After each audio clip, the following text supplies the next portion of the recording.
Assalamualaikum warahmatullahi wabarakatuh.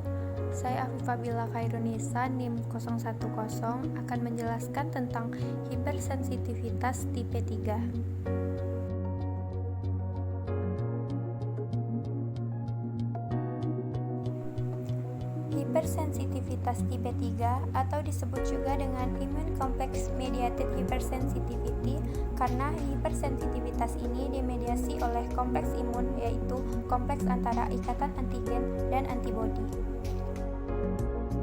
Perbedaan antara hipersensitivitas tipe 2 dan hipersensitivitas tipe 3 yaitu pada hipersensitivitas tipe 2 dimediasi oleh antibodi, di mana antibodi ini bersifat spesifik terhadap suatu sel atau permukaan jaringan.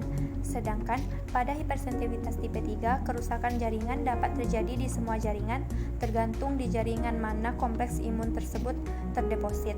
Selain itu, pada hipersensitivitas tipe 2, antibodi mengikat antigen yang terikat pada sel, sedangkan hipersensitivitas tipe 3, antibodi mengikat pada antigen bebas. Kompleks imun yang terbentuk kemudian menuju ke sirkulasi darah dan harusnya dimusnahkan oleh sel imun seperti neutrofil dan sel makrofag melalui proses fagositosis. Namun pada kasus sensitivitas tipe 3, kompleks imun banyak terbentuk dan kompleksnya berukuran kecil, sehingga sulit dibersihkan oleh sel fagosit. Terjadinya hipersensitivitas tipe 3 dibagi menjadi 3 fase, yaitu yang pertama, fase pembentukan kompleks imun. Yang kedua, fase pengendapan kompleks imun.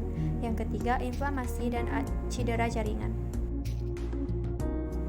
Pada fase pertama, yaitu fase pembentukan kompleks imun, antigen dapat berasal dari luar tubuh yang disebut dengan antigen eksogen. Contohnya seperti protein yang dihasilkan oleh patogen saat terjadinya infeksi, dan antigen yang berasal dari dalam tubuh disebut dengan antigen endogen seperti glikoprotein dan DNA. Antibodi dapat mendeteksi antigen dan akan berikatan dengan antigen sehingga terbentuklah kompleks imun. Nah, terbentuknya kompleks imun inilah yang disebut dengan fase 1. Nah, kemudian yang kedua yaitu fase pengendapan kompleks imun. Pada fase kedua, kompleks imun yang telah terbentuk akan terdeposit di berbagai jaringan dan organ seperti pembuluh darah kecil, kemudian glomerulus pada ginjal, dan membran sinovial pada sendi. Kemudian pada fase 3 yaitu fase inflamasi dan cedera jaringan. Kompleks imun yang terdeposit akan memicu respon imun seperti kemotaksis neutrofil atau memicu kedatangan neutrofil degranulasi dan pengaktifan sistem komplement.